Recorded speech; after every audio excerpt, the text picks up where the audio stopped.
हे पवित्र तिथे नांदतो ज्ञानराजा सुपात्र. तया ठविता महापुण्यरासे नमस्कार माझा श्री सद्गुरु ज्ञानेश्वरासे. वंदे सांबादिनाथ विकसित हृदय शास्त्रमच्छिन्द्रनाथं गोरक्षन्तस्य गैनिमपि च तं श्रीनिवृत्तिं ततोष्य ज्ञानेशाच्युतारय्यम् इति मुकुटमणि रामश्चन्द्र हरिश्च तस्मात् सद्वन्द्य नारायणमथ यूतं नायकं तत्तनुजं साखरे उपनामहि येषां तत्कुले अवतारं च दादा. येन कीर्तने च प्रवचने आत्मभिन्न सकलं मृषाकृतं तस्य छात्रो रङ्गनाथो महात्मा मायावादोऽध्यापने कीर्तने स्पष्टवक्ता ब्रह्मचारी विरक्ता तस्मै गुरुवे दण्डवन्ने प्रणामः. ब्रह्मज्ञानैकनिष्ठं गुरुचरणयुगोपास्थितः प्राप्तविद्यं ज्ञानेशावतार जगति सुप्रथितं रङ्गनाथेति नाम्ना नेतारं ब्रह्मविद्या जगति तु सकलेशाङ्करितां प्रसारम् शिव्यावान्य वरिष्ठं सकल गुरुजने नौम्यहं दासदासः. पुंडलीकवरदे हरिविठ्ठल श्री ज्ञानदेव तुकाराम पंढरीनाथ भगवान की जय. माऊली ज्ञानेश्वर महाराज की जय. गोपाल कृष्ण भगवान की जय. श्री सद्गुरु साखरे महाराज की जय. श्री सद्गुरु रंगनाथ महाराज की जय. श्री गुरु मुरलीधर महाराज की जय.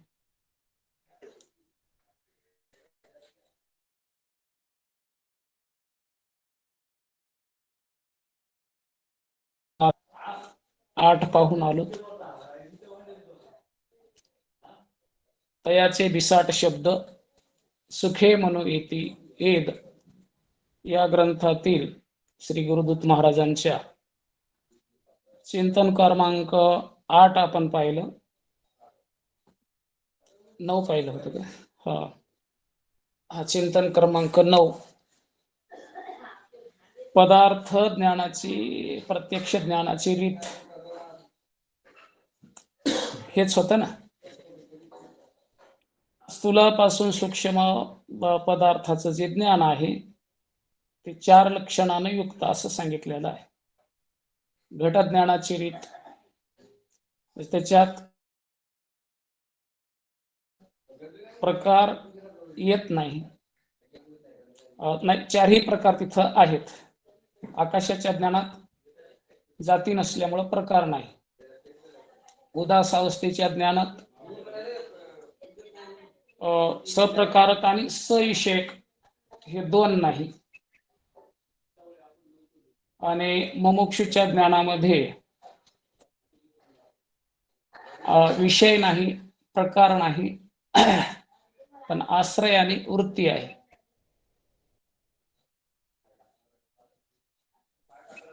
म्हणून श्री गुरुकडे तो जर गेला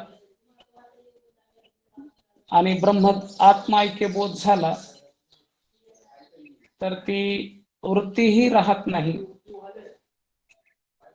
वृत्ती बाधित होते. मग ती खरी सिद्ध दशा. निष्प्रकारक, निर्विषयक, निराश्रय आणि निवृत्तिक असं हे स्वरूप ज्ञान आहे. आणि बाकी जे पदार्थाचं जे ज्ञान आहे त्या ज्ञानाला आश्रय आहे, विषय आहे, प्रकार आहे, वृत्ती आहे. आणि स्वरूपभूत ज्ञानामध्ये मात्र हे काहीही नाही. म्हणून ज्ञातृज्ञेहायीन नुसदेची जे ज्ञान सुखा भरले गगन गाळी वजे. तर हे काल झालेलं असं आपलं चिंतन होतं.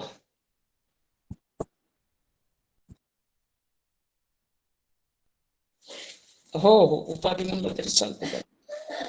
त्या स्वरूपाच्या दृष्टीने ही उपाधीच आहे ना. उपाधीच्या अनुषंगाने ते 4 घटक येतात. प्रमाता ही उपाधीच आहे ना, स्वरूप नाही ठरत. कारण त्या प्रमात्याला वृत्ती लागली त्या चैतन्याला, म्हणून प्रमाता. आणि प्रमाता ही मग उपाधी ठरते. सर्वच उपाधी ठरते. एक स्वरूप सोडलं तर हे नाव सुद्धा उपाधीनच आलेले आहेत. उपाधी नसेल तर त्या वस्तूला नावही नाही. निनाई वस्तू म्हणजे सामान्य चैतन्य स्वयंप्रकाश. म्हणजे तिथं कोणत्या याचा वाच्यतेचं काय तिथं व्यवहारच नाही. तिथं अव्यवहारी वस्तू व्यवहार करता या उपाधीचा स्वीकार करावा लागतो. व्यवहार समजून सांगण्याकरता उपाधीला धरूनच सांगावं लागतं. त्या स्वरूपात काही सांगता येत नाही, बोलता येत नाही. उपाधीचा स्वीकार केल्याशिवाय त्या वस्तूचा निर्देशच करता येत नाही. ते उपाधीला धरूनच काय निर्देश करावा लागतो. काय ते एक प्रमाण आहे माऊलीची, पाडव्याची चंद्ररेखा निवृत्ती दावावया देखा. येते का होई? म्हणजे उपाधीचा आश्रय घेऊनच त्या वस्तूचा उहापोह शास्त्र करतात. उपाधी रहित झालं तेच ब्रह्म आहे. निरुपाधिक ब्रह्म, तिथं कोणता विचारही नाही, अविचार तर नाहीच नाही. अविचार अज्ञानात असतो, विचार ज्ञानात असतो. तिथं ज्ञानाची वाच्यता नाही आणि अविचार तर नाहीच नाही. कोणताच व्यवहार नाही. ज्ञानाचाही व्यवहार नाही त्या स्वरूपाच्या ठिकाणी आणि अज्ञानाचाही नाही.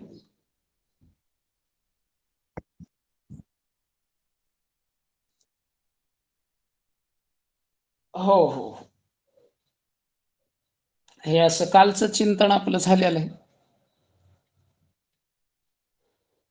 सविषयक, सवृत्तिक, सप्रकारक चारही त्या ठिकाणी नाहीत. सवृत्तिक चार लक्षणानं युक्त हे पदार्थ ज्ञान आहे. आणि कोणत्याच लक्षणानं युक्त नाही, ते मात्र स्वरूपभूत ज्ञान आहे. आश्रय ना आश्रय आश्रय हा भाव नाही, विषयी भाव नाही. प्रकार म्हणजे त्याला काही रूप नाही म्हणून प्रकारही नाही, जाती नाही, आणि वृत्ती तर तिथं नाहीच नाही. थोडं याच्यामध्ये फक्त मला हे नाही कळालं, उदासावस्थेमध्ये एक वरती दाखवलंय सासरे आणि सर्वत्रिक असं ते ज्ञान आहे उदासावस्थेमध्ये, आणि खाली दिसले तिसरं जे ज्ञान आहे ते ब्रह्मज्ञान निष्प्रकारक आणि निर्विषयक निराश्रय असे आहे, असं तिसरं. तुमची शंका कोणत्याबद्दल आहे? तिसऱ्या याच्याबद्दल, उदासावस्थेबद्दल.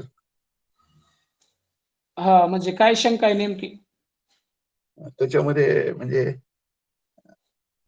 हे शास्त्र आहे की नाही असं. उदासावस्थेच्या ज्ञानात सप्रकारकता आणि सविषयकता नसते.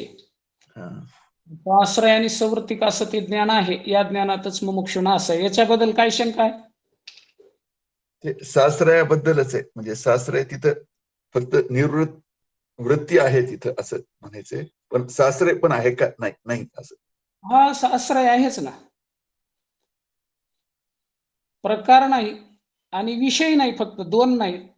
पण आश्रय तो प्रमाता आहे ना, तो तेव्हाच त्याला मुमुक्षु म्हणता येतं. आणि स्वाश्रय जर नसल तर मग तो ज्ञानस्वरूपच आहे. तिथं वृत्ती जर नुसती त्या स्वरूपाकार झाली तर त्या श्रीगुरूकडून पुढे गेल्याच्या नंतर फक्त वृत्ती राहिली, पण त्याला स्वाश्रय राहिला नाही ना त्या याला. म्हणजे त्या उदास अवस्थेचं जे मुमुक्षूचं जे ज्ञान आहे, तर त्या ज्ञानाला आश्रय हा नाही राहिला. आता वृत्ती कुठे गेली? स्वरूपाकडे गेली. आणि हे स्वाश्रय जे म्हटलंय ना, त्या मुमुक्षूच्या ठिकाणी मी ब्रह्म आहे असा निश्चय झालेला नाही, म्हणून त्याला स्वाश्रय म्हणायचं. श्रीगुरूकडे गेल्याच्या नंतर आणि श्रीगुरूच्या बोधानं ती वृत्ती ब्रह्माकार त्या गुरुचं ऐकल्याच्या नंतर तो बोध ठसावल्याच्या नंतर ती वृत्ती ब्रह्माकार झाली आणि ती ब्रह्माकार झालेली शेवटी जी वृत्ती मग काय बाधित झाली किंवा लय पावली ब्रह्मस्वरूपच झाली असं म्हणता येतं. बाधित झाली म्हणजे ब्रह्मस्वरूपच झाली. सर्प बाधित झाला म्हणजे रज्जुरूपच झाला. सर्पाचा नाश नाही झाला कारण तो आध्याशिक असल्यामुळं रज्जुरूप झाला. तसं हे सगळंच कल्पित असल्यामुळं याचाही बाधच झाला म्हणून त्याचा लय झाला किंवा ते आध्यस्थ वस्तू अधिष्ठान रूप असल्यामुळं ती आध्यस्थ वस्तू कुठं गेली तर ती अधिष्ठानच होती असं ज्ञान तिथं दृढ निश्चय होतो. म्हणून ती वृत्ती बाधित झाली म्हणजे तीच सिद्ध दशा आहे. पण तुम्हाला जे वाटतं इथं की उदास अवस्थेच्या ज्ञानामध्ये सविषयकता आणि सप्रकारकता हे दोन आश्रयाबद्दलच तुमची शंका आहे ना? हा, फक्त आश्रयाबद्दलच आहे. बरोबर. हा म्हणजे आश्रय वरती लिहिलंय ते याच्यामध्ये जे 3ऱ्या नंबरला लिहिलंय ना, तर शास्त्र आणि श्रोतिक असे ते ज्ञान आहे, या ज्ञानातच मुमुक्षेने राहावे असं दिलंय. पण खाली जे हे दिलंय 3ऱ्या याच्यामध्ये ब्रह्मज्ञान, निष्प्रकारक, निर्विषयक आणि निराश्रय असे आहे. हो हो.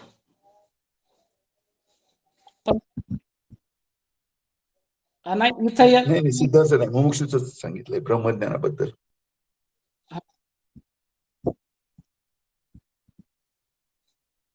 नाही, सिद्धामध्ये तर काही चारही नाही, तर म्हणजे वृत्ती पण नाही असं आहे. फक्त हे मुमुक्षच्या बाबतीत चाललंय हे 3ऱ्या नंबरला.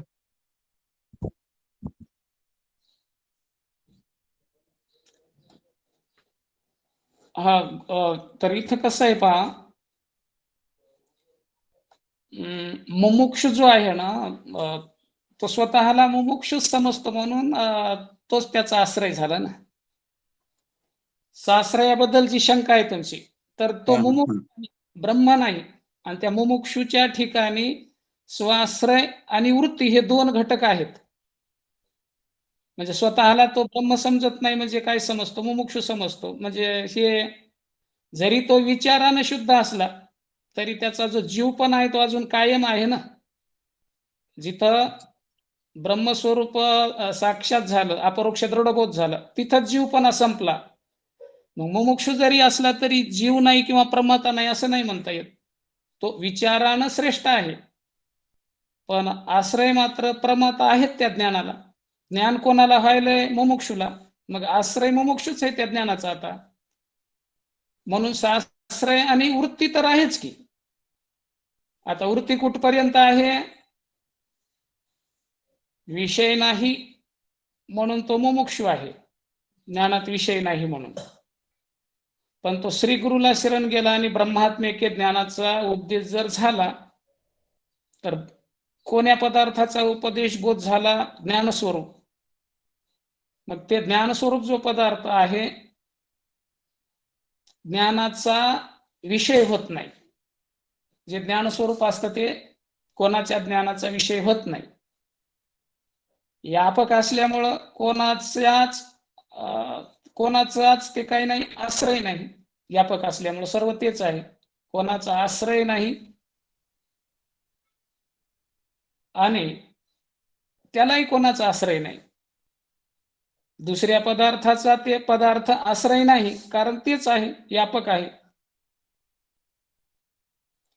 आणि त्यालाही कोणाचा आश्रय नाही कारण सर्व तोच अधिष्ठान आहे. अधिष्ठान असल्यामुळं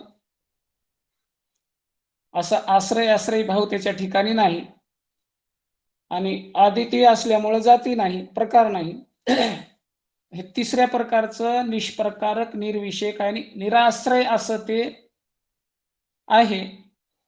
पण वृत्तीनं ते स्वीकारलंय, वृत्ती तिथे गेली म्हणून तिथं वृत्ती आहे, म्हणून त्याला सवृत्तिक असं म्हटलंय. हे श्री गुरुच्या मुखातून बोध दृढ झाल्याच्या नंतर काही काळ ही वृत्ती आहे.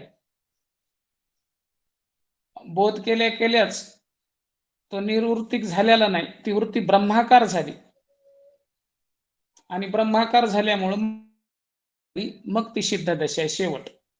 म्हणून ही 4थी भूमिका 4थ्या सिद्ध दशेच्या ज्ञानास निष्प्रकारक, निर्विषयक, निराश्रय, निर्वृत्तिक असं म्हणतात. आता हा मुमुक्षू नाही म्हणून वृत्ती नाही आणि स्वाश्रयही गेला त्याचा. स्वाश्रय तर श्री गुरुच्या बोधानच गेला. समजा ती वृत्ती, तिच्या त्या वृत्तीमध्ये एका ब्रह्माशिवाय काही नाही. आणि मुमुक्षीच्या वृत्तीमध्ये मी पण आहे, मी आहे आणि मला प्राप्ती करून घ्यायची, हाच काय आहे?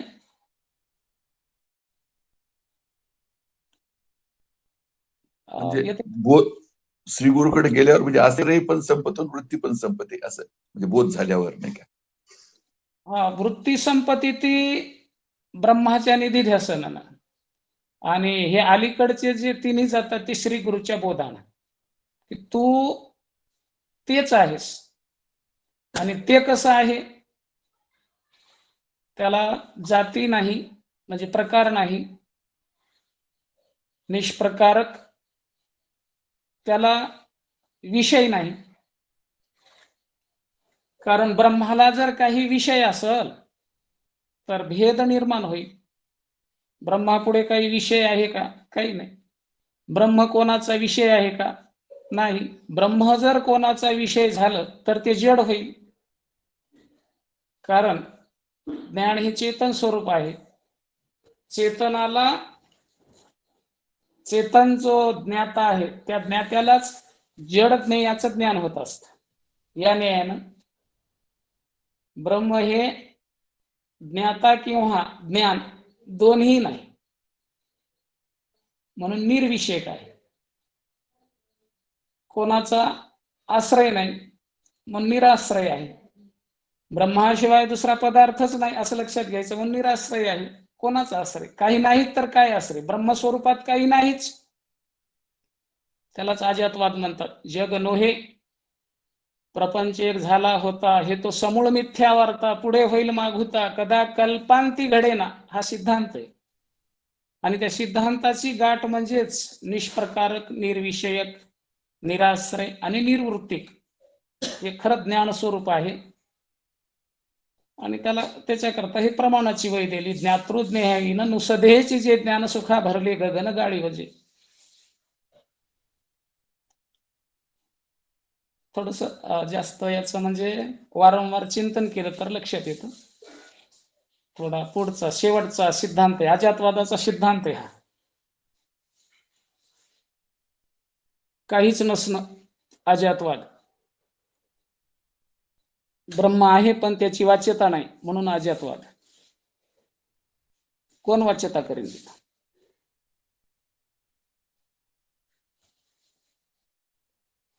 व्यवहार करण्याकरता वृत्ती लागते.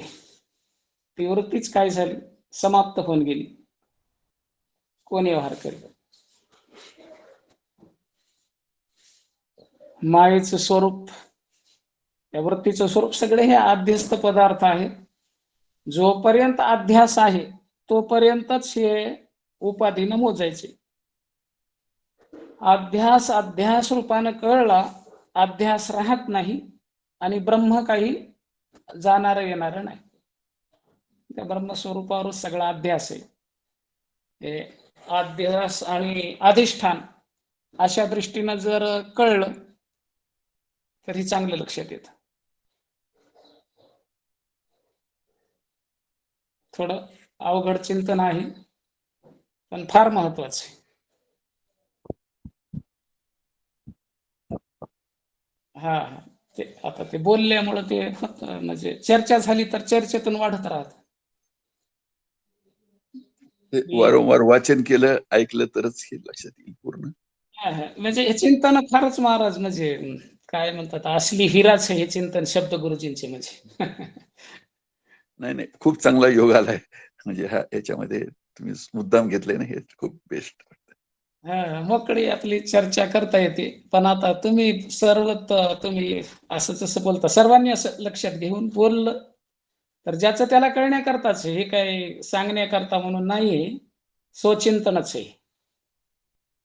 पण आता समूहामध्ये एकमेकाच्या विचारानं असं दृढ त्या बोधाकडे जाता येतं, म्हणून हा विचार आहे गुरुजींच्या मुखातला. आपला अधिकार कमी पडतो म्हणून आपल्याला ते झेपत नाही, म्हणून असा विचार करून करून त्याच्याशी आपण जर ऐक्य साधलं तर खूप काही आपला याच्यामध्ये खूप मोठा असा लाभच नाही कुठं. तुका म्हणे आता लाभ नाही या परता. सर्वश्रेष्ठ लाभ आहे गुरुजींच्या या शब्दामध्ये. पण थोडंफार चिंतन झालेल्यालाच काय होते लक्षात येते.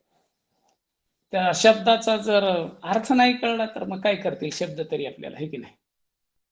थोडं आपलं चिंतनही झालेलं पाहिजे आणि फार चित्ताची याच्याकरता ओढही पाहिजे. ते गुरुजीचे शब्द बरोबर आरशासारखे ब्रह्म दाखवतात.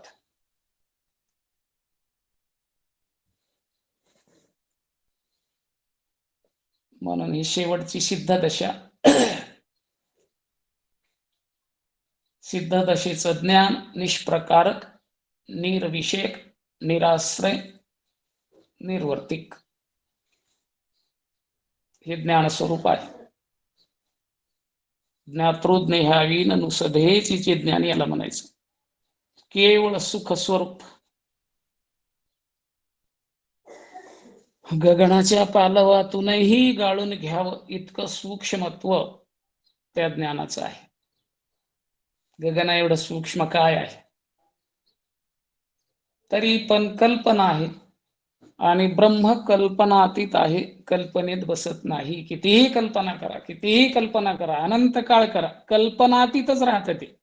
कशातच नाही येणारी वस्तू म्हणजे ब्रह्म. आणि ते खरं खरं आपलं स्वरूप आहे. त्याच्याशी ऐक्य साधण्याकरता हे शब्द आहेत.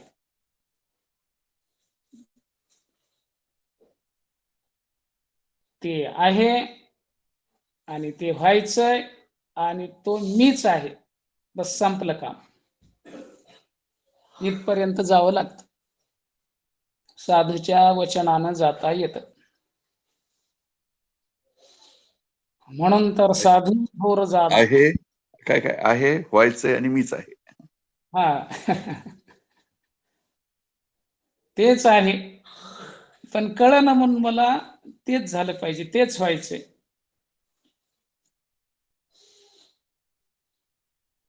आणि मग व्हायचंय म्हणणारा होतच असतो, म्हणून तो मीच आहे, दुसरं कोणी नाही. त्याच्याबद्दल प्रमाण कितीतरी येत आपल्याला. आपणची ब्रह्म आहे परी ब्रह्म म्हणावया भीती. ब्रह्म दुसरं कोणी आहे का वेगळं? पण भीती ही नसलेलंच काय ते गळ्यात घोंगडा अडकून घेतलंय. एरही तोची तोची आहे, एरही तोची तोच आहे, परी काय की जे बुद्धी तैशी नव्हे. बुद्धीनं अशी वाट लावली तशी बुद्धी होत नाही. हे श्री गुरुकडे जाऊन म्हणजे तशी बुद्धी करणं, तोच मी आहे, मग सगळं गेलं. प्रकार गेला, विषय गेला, आश्रय गेला, वृत्ती गेली की मग ज्ञातृज्ञेहाईन नुसधेची जे ज्ञान असं मग ते आहे, केवळ सुख स्वरूप.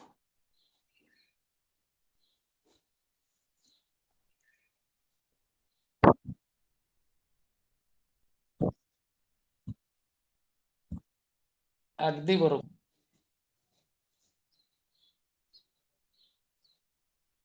अलीकडं मग सगळं लागतं.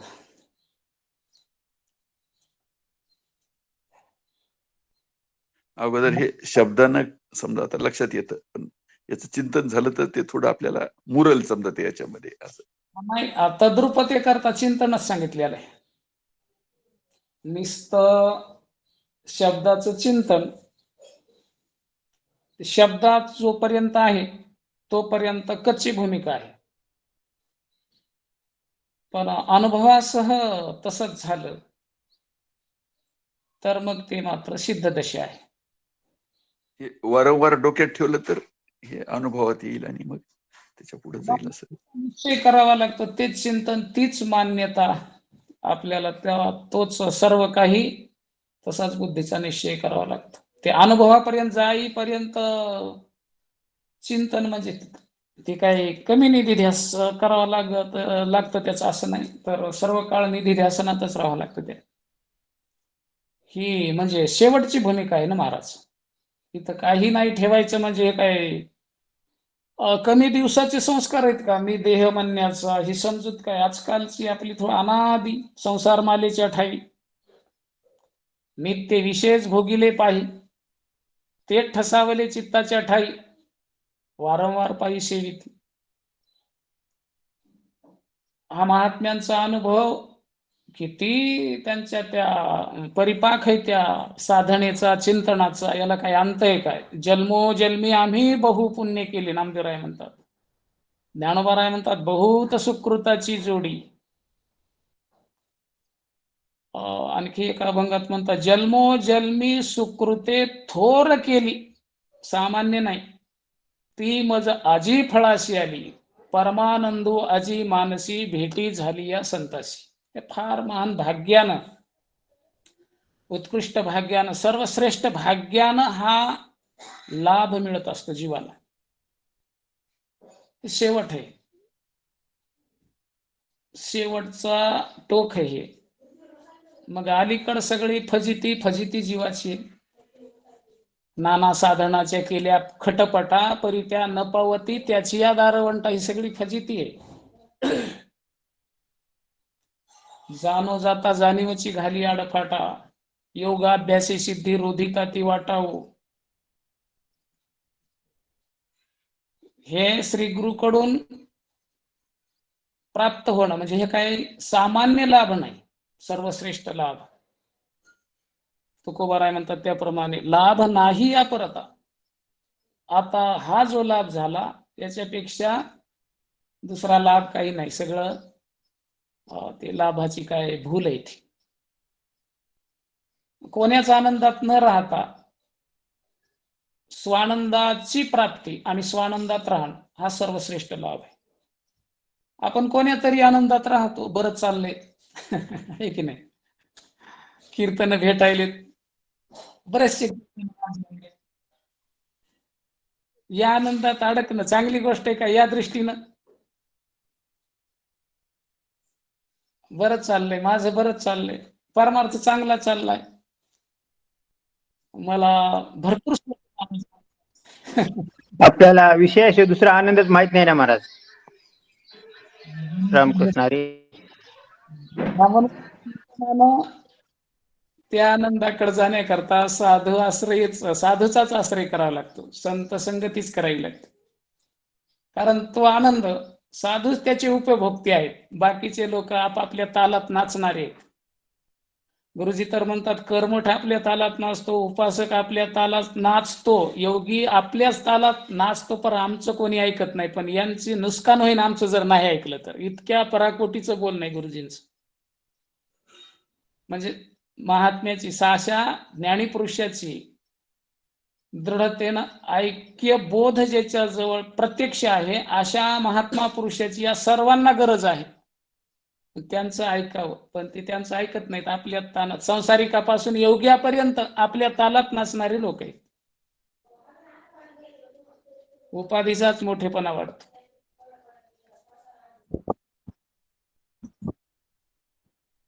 हा बरोबर, हे निक्क महात्म्याकडेच मिळतं. आणि आपलं चित्त निक्क झालं तरच मिळतं. चित्तात काहीतरी असलं या श्रवणाचे आपण अधिकारी ठरत नाहीत. एक धरीला चित्ती तरच अधिकारी ठरतो, एक विषय तो सकळांचा हरी तरच अधिकारी ठरतो. हे मला पुष्कळ यावं, ही शास्त्र वासना, हे अलीकडेच गुंत नाही ना. एक होणं वेगळा विषय, विद्वत्ता, उपाधीन हे अधिकार प्राप्त करून घे, सगळं सगळं सगळं शेवटच्या टप्प्यामध्ये निरर्थक ठरतं.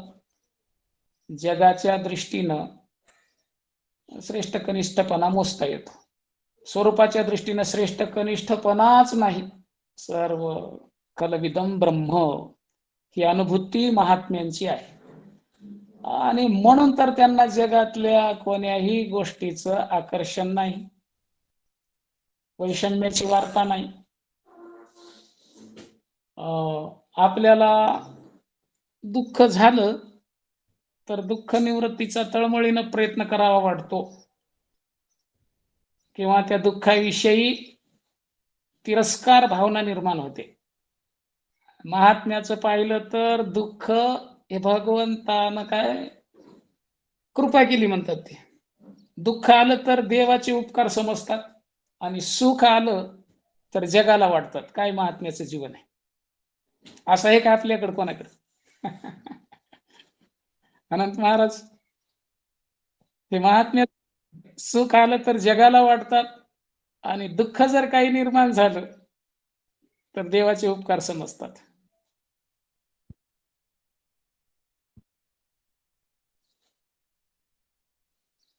हा, देवाचे काय उपकार समजतात.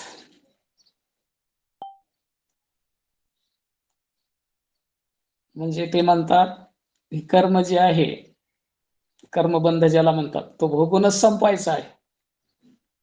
मग हे कर्माची शिक्षा आहे. भगवंताने केवढा उपकार केला, मुला मुक्त करण्याकरता हा रोग दिलेला आहे. त्यानं काही मला विनाकारण दिलेला नाही. या दुःखाची, त्या पापाची फेड करून करण्याकरता हे दुःख मला देवानं दिलेलं आहे. हे दुःख जे आले, माझ्या कर्माचं फळ जरी असलं तरी पण भगवान मुक्त करणारा आहे, तो मालक आहे. कर्म फलदाता कोण सांगितलं? भगवान. म्हणून तो मुक्त करतो.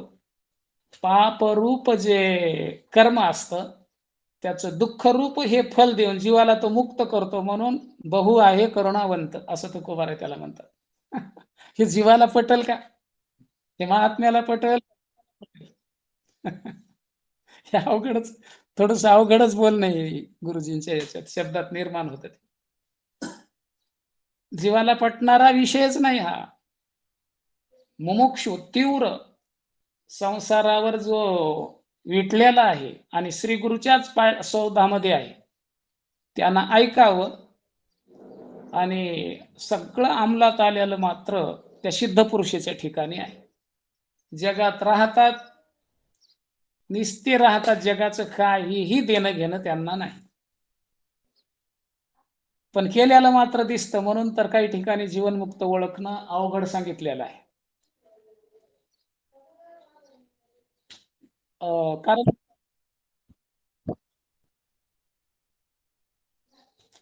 ते कळत नाही जीवाला, ते कळत नाही. सदा निमग्न अंतरी ब्रह्म हे जीवाला कळत नाही, पण त्यांचं राहणं मात्र तसंच असतं.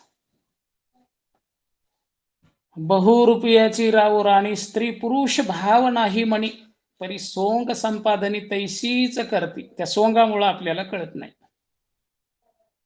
कोणताच जगताविषयीचा सत्यत्वाचा भाव त्यांच्या मनात नसतो. त्यांना सर्व ब्रह्मच, पण ते कृपाळू असल्यामुळं स्वीकारतात, ते वर्तवाद स्वीकारतात. नाहीतर ते खरं भूमिका त्यांची अजातवादाची. हे अवतारी महापुरुषाचं लक्षण आहे. पण त्यांनी जर ते नाही स्वीकारलं तर मग जीव जीवच राहील. म्हणून इवर्तवादानं ही सगळी संगती लावून नाटकातल्यासारखं ते स्वीकारतात जगाला. आणि जगापुरतच ते काय अनुग्रह करतात, हे सगळं सांगतातही, मुक्तीचे साधनं सगळी सांगतातही, पण त्यांच्या बुद्धीत मात्र ते काही नाही. त्यांना जे काय ते नाथ महाराजाचाच अटळ सिद्धांत सांगितलेला, ते प्रपंच एक पूर्वी होता हे तो समूळ मिथ्या वार्ता. हा अनुभव त्यांचा कसा तो नाहीसा होईल? अनुभव हा आहे. आणि त्यांचं करणं मग ही उदारता नाही तर काय जगा करतात. आता ज्यांना ते पदार्थच नाही तर त्या निवृत्तीचा, प्राप्तीचा आणि विचारच कशाला करायचा आहे? पण जगा करता करतात ही त्यांची उदारता आहे. कारण जीव या दुःखानं तळमळायलाय ना. खोटा जो भाव आहे जीवाचा तेवढाच ते घालवतात. आणि तूच खरा आहे म्हणतात. खोटेपणा सोड, खोट्याला भूलू नको. देवची बरे, देवची बरे, तुका म्हणे खरे खरे तुम्ही. खरे म्हणजे ब्रह्म. आणि तळमळणं हे सगळं स्वीकारणं म्हणजे दुःख, भ्रांती, अज्ञान यालाच म्हणतात. फक्त जीवाचं तेवढं, जीवाच्या कळकळीनं फक्त ते सांगतात जगाला. अनंत उपकार जीवावर, अज्ञानी जीवावर असे महात्म्याचे असतात. म्हणून काहीही केलं तरी ते उपकार फिटत नाहीत. संत काय ठेवीता हा पावी जीव थोडा.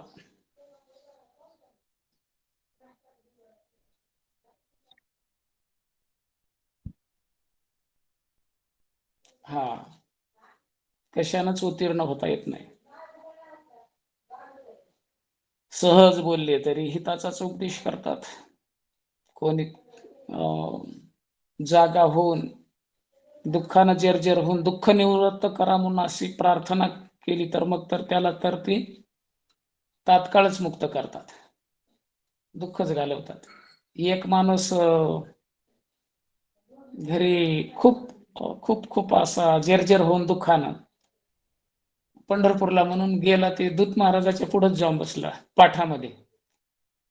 पाठात बसला तरी त्याचा चेहरा इतका दुःखी दिसत होता. महाराजांना ओळखला, हा मनुष्य काहीतरी वेगळे विचारत आहे. महाराजांनी प्रश्न केला, का हो तुम्ही चिंतन करत आहात पाठात बसले तर असं म्हणजे लक्ष तुमचं इकडे दिसत नाही का? महाराज काय सांगा, त्याच्या डोळ्याला धारा लागल्या. म्हणला, महाराज एवढं टेन्शन आहे म्हणला, मला आत्महत्याच करणार होतो पण तुमच्याकडे आलो. महाराज एकदम साकटले. महाराज म्हणले, अरे एवढं काय, तर काय खरं आहे की काय? म्हणले, तू इथं 4 दिवस राह म्हणले, तुला नो टेन्शन करून टाकतो म्हणले. टेन्शन. महाराज फार विनोद करून सांगायचे. राहिला म्हणले महाराज, तो कायमचा सुखी होऊन गेला. त्याला ठेवून घेतलं म्हणजे 8 दिवस. टेन्शनच खोट आहे हे त्याच्या ध्यानात आणून दिलं. ते टेन्शन काय खरं आहे का? आणि त्या खोट्या टेन्शनासाठी मिळालेला अमूल्य किमतीचा नरदेह नाश करणं हे किती मूर्खपणा आहे असं त्याच्या लक्षात आणून दिलं. तो येतो म्हणले महाराज, आता नेहमी माझ्याकडे येतो असं म्हणत होते महाराज. म्हणजे महात्म्यांना काही नाही, महात्मा आणि ब्रह्म सम आहेत. म्हणजे असं दिसत जरी शरीर त्यांचं असलं तरी ते ब्रह्मरूपच आहेत. जसं ब्रह्म निरुपाधिक आहे तसे महात्मेही निरुपाधिकच आहे. तुकोबारायनं वर्णन केले, औपाधी वेगळे तुम्ही निर्विकार, काहीच संसार तुम्हा नाही. आपल्याला दिसतो, आपल्याला कळत नाही, हे आपलं अज्ञान आहे. पण त्यांची संगती केली, त्यांच्यावर विश्वास ठेवला तर त्याची माझे हित करी ती सकळ जेणे हा गोपाळ कृपा करी असं होतं. एकमेव उपाय संत संगतीचा आहे या ज्ञानाकरता. इथं जे ज्ञानाचा जो प्रकार सांगितलाय, ज्ञान स्वरूपता वृत्ती आहे तोपर्यंत असं पुढं पुढं साधूच्या संगतीनं जाणं, आणि एकदा त्या पदार्थाशी अभिन्न वृत्ती झाली की ती परत फिरत नाही, तिथंच तद्रूपच होऊन जाते. हीच सिद्ध दशा. या सिद्ध दशे करताच नरदेह, या सिद्ध दशे करताच सगळ्या 3 प्रकारच्या या जीवायचा काय पारमार्थ. तुम्ही म्हणाल पारमार्थिक फक्त मुमुक्षुच आहे. पामर कुठं पारमार्थ करतो? तो तर निषिद्ध विषयामध्ये घडून गेलेला आहे.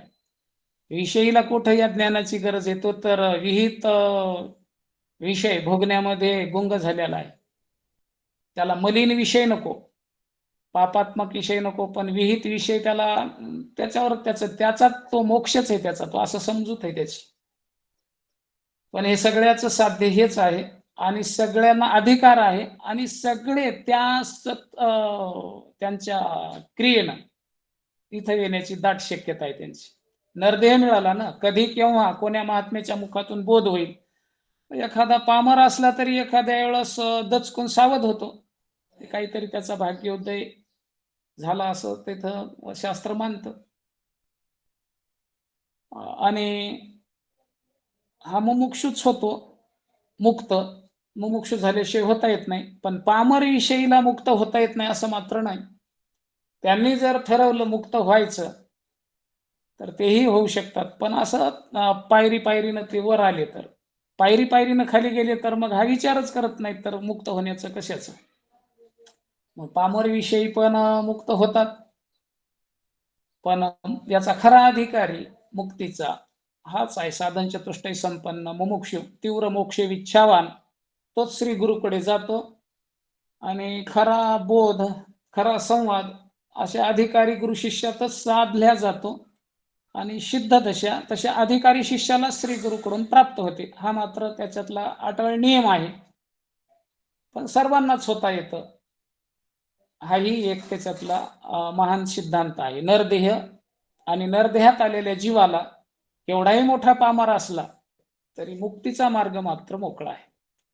म्हणून तुकोबाराय एका ठिकाणी बोलतात की तुका म्हणे महापातकी पतित होती जीवनमुक्त हेळा मात्रे. म्हणजे मुक्तीचं काही त्यांना बंधन आहे असं नाही, मुक्ती आडत नाही. नरदेह पाहिजे मुक्तीला, फक्त केवढाही पापी चालतो मुक्त व्हायचं असेल तर, असंही गुरुजींनी बऱ्याच ठिकाणी सांगितलेलं आहे. म्हणून हे महात्म्यांचं जे स्वरूप आहे तेच ब्रह्माचं स्वरूप आहे आणि या स्वरूपाची प्राप्ती मात्र मुमुक्षुला होते. कारण मुमुक्षूच योग्य गुरुला शरण जातो. आपण गुरुला शरण जातो पण आपणही योग्य नाही आणि गुरुही योग्य नाही. ते काय म्हणतात, डोंगरे शास्त्रीनं श्रीमद भागवत रहस्यामध्ये लिहिलेले, रडकाचेला आपलं मरकाचेला रड काय मरका गुरु रडका चेला. जो गुरु मरणार आहे त्याचा चेला रडका. मरका गुरु रडका चेला होय नरक में ठेलम ठेला. हे गुरु शिष्य काय कामाचे. गुरुला फक्त दक्षिणेची गरज आहे आणि शिष्याला फक्त मोठेपणाची गरज आहे. माझे गुरु हत्तीवर बसून आले म्हणते, माझ्या गुरुला सोन्याचं आसन बसायला म्हणतो. तुला काय भेटलं हे सांग ना.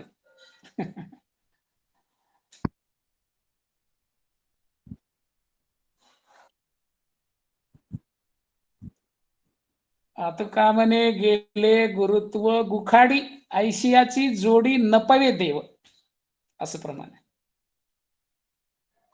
गुखाडी गुरुत्व गेले गुखाडी म्हणजे हे गुरुपणा नरकाला नेऊन घालणार आहे. अशाच्या संगतीनं देव कसा प्राप्त होईल.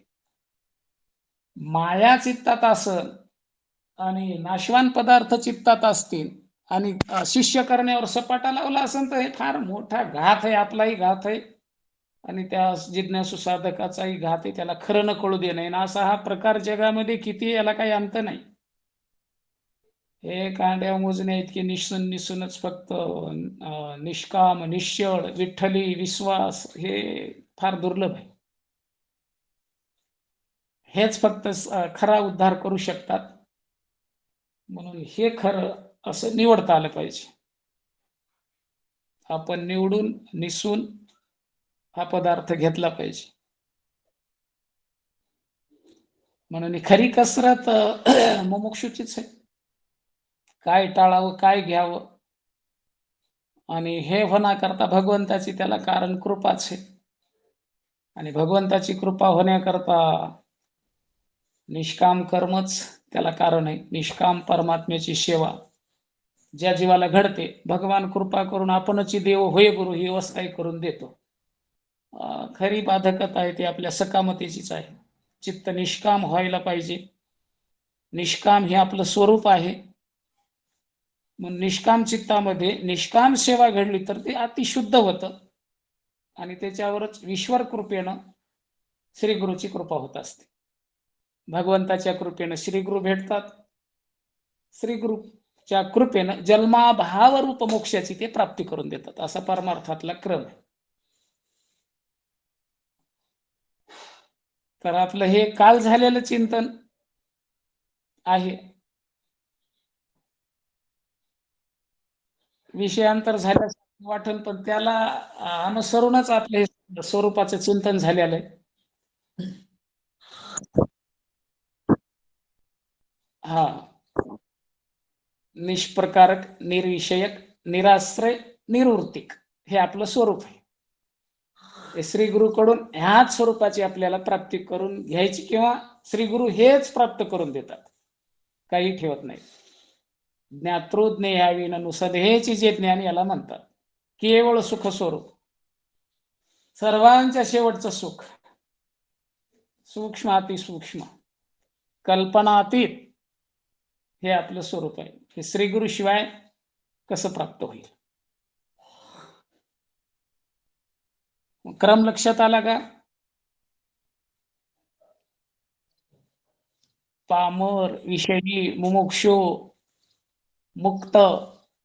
त्या मुक्तालाच महात्मा म्हणतात आणि ते मुक्त ह्या स्वरूपानं परिपूर्ण असतात. म्हणून मुमुक्षुला ते या बोधावर दृढ करतात. त्याला स्वरूप बोध म्हणतात.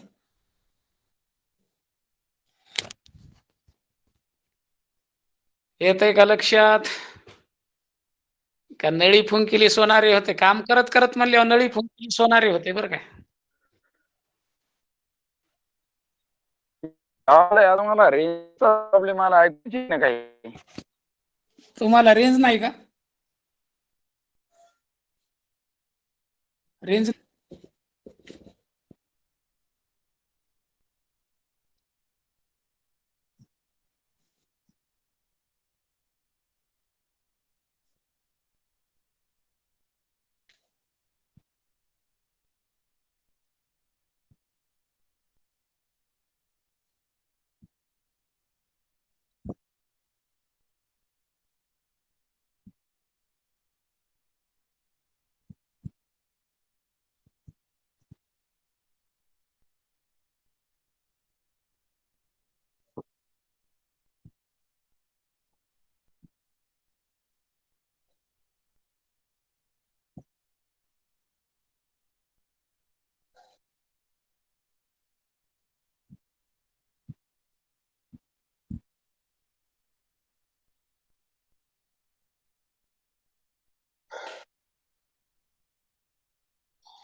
रामकृष्ण हरी, धन्यवाद महाराज. रामकृष्ण हरी. सर्वांना रामकृष्ण हरी. हरी रामकृष्ण हरी. सर्वांच्या चरणी साष्टांग दंडवत. रामकृष्ण हरी. रामकृष्ण हरी.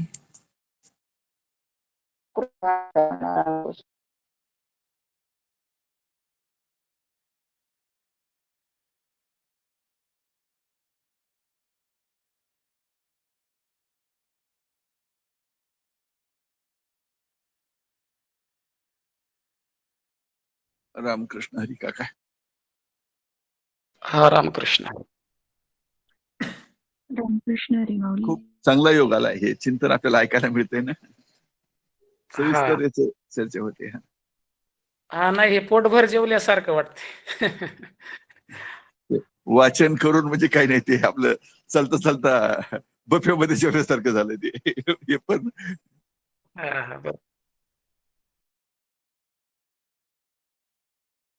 हा, वेळ फक्त हे गडबड होते बरं का, कारण आपण 4:30ला उठतो म्हणजे पूर्ण जीवाचं पण आटोपणं होत नाही ना. फक्त हे तेच कसं